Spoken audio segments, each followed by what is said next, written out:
Happy naman na from the win last time. Nagtutuloy-tuloy. Yung lesson lagi sa amin yung mawala yung complacency saka maging mas consistent pa eh. So happy kami na nag-deliver naman halos lahat kahit sinong iniikot. So hopefully madala namin sa next game. Medyo big game talaga yung susunod. Di pala medyo big game talaga yung next game. Thank you, Coach. And for Angel, best player of the game with 12 excellent sets. For you lang, paano mo lang tinitake yung ganitong responsibility na pas ikaw talaga yung ginagamit for PL? Focus lang talaga sa sistema and sa kailangan na gawin.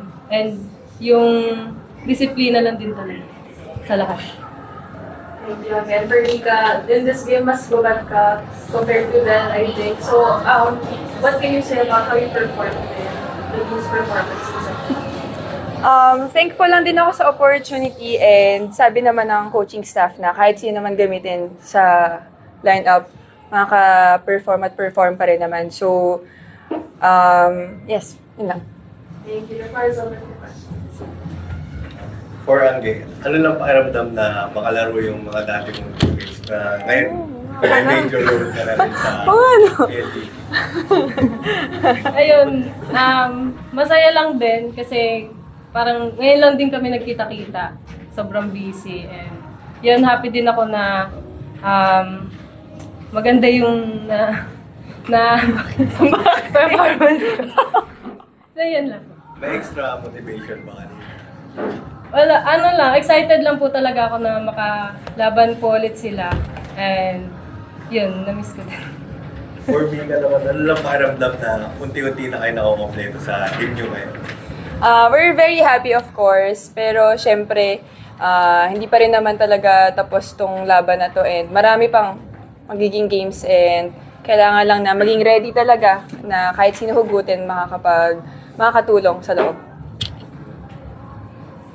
For Angge, ano siguro yung biggest lesson na nakuha mo kay Kim so far sa rookie season mo with PLD? Everyday naman, pagka talaga ginagamit siya, ino-observe ko talaga kung ano yung pwede kong makuha from her and ayun, ina-apply ko lang din kung ano yung nakikita ko and observe ko sa kanya. So, happy naman. For me, gaano ka siguro ka happy with how PLDT is progressing this conference? Siyempre, the past few conferences, medyo shaky, pero so far, very steady and ngayon back-to-back wins. Siguro I can say na steady siya, pero at the same time, dapat hindi kami maging complacent since especially the next game, mas buo talaga sila and champion team, so hindi kami pwede maging complacent. So I think dagdag motivation to, pero marami pa kaming kailangan ayusin. Again, since nag-start yung conference, ikaw na yung lead setter. So ngayon na, kamusta lang yung pag-adjust mo ngayon into this bigger role? Ano pa yung nakikita mo na dapat i-improve pa sa aware naman ako na marami pa akong dapat na improve sa sarili ko, especially sa skills and yun. Tapos, Nagugulo si coach. Hindi makasagot.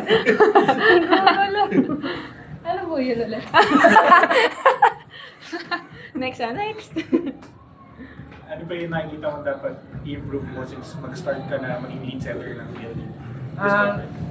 Siguro yung decision making pa. Tsaka yung pag-distribute ng tama sa mga spikers and yung connection kailangan pa talaga mag-base.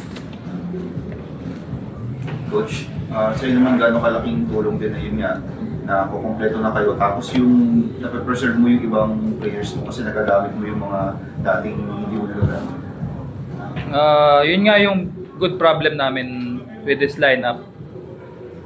Talagang ang issue lang namin usually parang siya i-manage nga na lahat nabigyan ng opportunity lagi or pag hinugot dapat sakto talaga para tumugma sa game plan. Pero yun nga, tama yung point na yung pag-preserve saka yung kasi lahat na rin ng teams gumagana na rin yung scouting eh. So, alam niyo mabago lang ng onti yung mga bagay-bagay. So, malaking tulong talaga. Lalo yung mga positions namin na fill up na lahat maayos at kompleto na. For Coach, secure a position in this round? Let's sorry, di ko narinig. Sorry. How important are your remaining games? Remaining games? To secure a position in this round? Remaining games, ano muna kami talaga, one game at a time. Happy kami na kahit pa paano yung standing namin ngayon, nasa gitna pa rin. Pero yun nga, kailangan siya i-maintain or kailangan pa namin umangat para by the time na padulo na maganda pa rin yung standing. Coach, kung rin sa tapos nung about last year sa papunta sa this point ng conference, mas nakikita mo na ba yung improvement yung pagka-tennis na yung team? Yung pagkabuo, siguro based na rin dun sa tagal nila magkakasama. Pero ang mas focus namin talaga is yung lumalim yung bench, saka magkaroon lagi na pwedeng ihugot at times na may mga hindi nakakapag-deliver. Kasi yun nga, hindi naman kailangan talaga i-develop first 6 and second 6. So mas doon kami nakafocus, at the same time happy lang talaga kami na yun nga, sila Kiara nakakabalik na, yung mga may injury dati nakakabalik na. So hopefully magamit namin ng buo yung lineup na matagal na naming hinaantay. Tapos coach, papatapos na ng part ng conference na to, may Creamline kayo na susunod. Anong parang kailangan pang mas idiin yung players mo papunta sa dulo na stretch na to, o dadagdagan na lang ba yung mga nakikita mo sa kanila? Siguro yung binanggit ko kanina na na the usual kung paano kami mag-respond sa mga high pressure games. Kasi yung mga iba naming losses, ganun yung level So sana ma-apply namin siya sa kahit sino yung kalaban namin.